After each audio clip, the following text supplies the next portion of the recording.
Welcome to The Explainer. Today, we're digging into a really important Canadian legal case called R.V. Mann. Now, this is the one that basically draws the line in the sand for police power out on the street. It's a fascinating story that starts with a simple late-night call and ends up defining the rights of every single person in Canada. All right, let's just start with a quick thought experiment. Imagine you're walking down the street, maybe heading home at night. A police car pulls over, an officer gets out, and they stop you. What can they legally do right then and there? What can't they do? And what are your rights in that moment? This is the big question that this entire case revolves around. You know, what's really interesting here is this constant balancing act in the law. On one hand, you've got the police, right? They have a crucial job to do: investigate crimes, keep the peace, keep us safe. But on the other hand, we all have this fundamental right, thanks to the Charter, to be left alone and to be free from unreasonable searches. So, how do you balance those two things when they seem to be in conflict?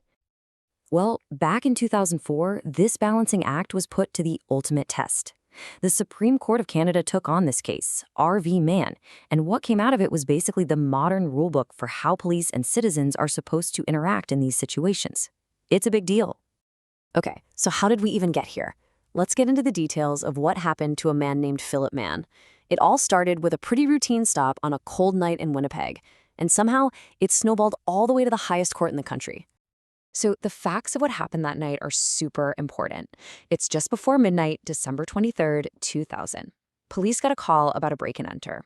Just minutes later, they see Philip Mann walking nearby, and he matches the suspect description perfectly.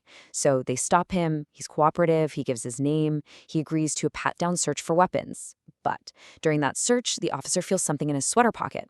Not a weapon, but a soft object. The officer reaches in anyway and pulls out a bag of marijuana. And that one moment, reaching into the pocket, created a total legal mess. At his first trial, the judge said, nope, that search was unreasonable. The evidence got tossed out, and Philip Mann was acquitted. But then the case went to the Court of Appeal, and they completely flipped the decision. They said the search was reasonable, and suddenly Mann was convicted. So you see the problem, right? You have an acquittal and a conviction for the exact same incident. That's some serious legal confusion. This is precisely why we have a Supreme Court, to settle these kinds of disputes. Everyone was waiting for them to give the final answer. What are the actual rules for this stuff? All right, let's get into what the Supreme Court decided, because they did a lot more than just decide if Philip Mann was guilty or not. They actually used his case to officially lay down the law on two really big police powers. First up, the court gave an official name and definition to something called investigative detention. They basically said, yes, police have the power to stop you and briefly keep you from walking away.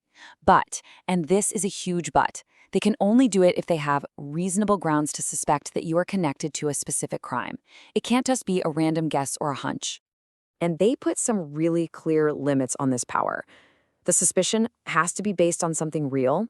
The stop itself has to be pretty brief, and the police have to tell you, in plain language, why you're being stopped. Oh, and here's a really important one for you to know. You are not legally obligated to answer their questions. Okay, so the second power they defined is what happens during that detention. They called it a protective search, a pat-down. And the purpose is literally right there in the name. It is only about protection and safety. It is not a tool for fishing for evidence. And again, the limits are absolutely key here. An officer can't just search you because they feel like it. They need a reasonable belief that their safety or someone else's is at risk. The search is strictly, and I mean strictly, for weapons. And it's supposed to be just a pat-down of your outer clothes. They can't just start emptying your pockets on a whim. So now let's apply these brand new rules back to Philip Mann's case. The Supreme Court looked at what happened and said, you know what? The first two parts were totally fine. The police had good reason to detain him. He matched the suspect's description right near the scene. And they were justified in patting him down for weapons because, hey, a break-in suspect might have tools that could be used as weapons. So far, so good. But that's where the good part ends. So, where did it all fall apart for the police? This is the absolute pivot point of the whole case. It's the exact moment a perfectly legal police action crossed the line and became unconstitutional. It all boils down to this simple three-step process. Step 1, the detention. Totally justified. Step 2, the pat-down for safety. Also justified. But step 3, reaching into the pocket? That's where it became unjustified. And why? Because what the officer felt wasn't a weapon. It wasn't a gun, it wasn't a knife, it wasn't even a hard tool like a screwdriver. It was a soft object. And this quote from the court's decision really says it all. The second that officer went into the pocket after feeling something soft, the whole reason for the search changed. It wasn't about safety anymore. The purpose shifted. He was now on a fishing expedition looking for evidence. And that shift in purpose? Well, it had massive legal consequences. What started as a legal protective search suddenly became an illegal, unreasonable search. And that violated Philip Mann's Section 8 charter right, one of our most basic rights to be secure from unreasonable search and seizure. Now, when the police violate someone's charter rights to get evidence, our courts have the power to just throw that evidence out. They do it to make sure the justice system stays fair. And that is exactly what happened here. The court said that marijuana was found illegally, so it couldn't be used against Mann in court, period. And without that key piece of evidence, the case against him fell apart. The conviction from the Court of Appeal was thrown out, and the original verdict from the trial judge was restored. Philip Mann was acquitted.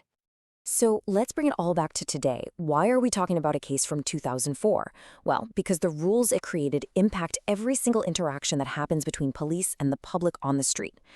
So what is the real takeaway? What does the legacy of RV Mann mean for you? This right here is the heart of it. These are what people call the Mann rules. For police to detain you, they need reasonable grounds to suspect. To pat you down, they need reasonable grounds to believe there's a safety risk.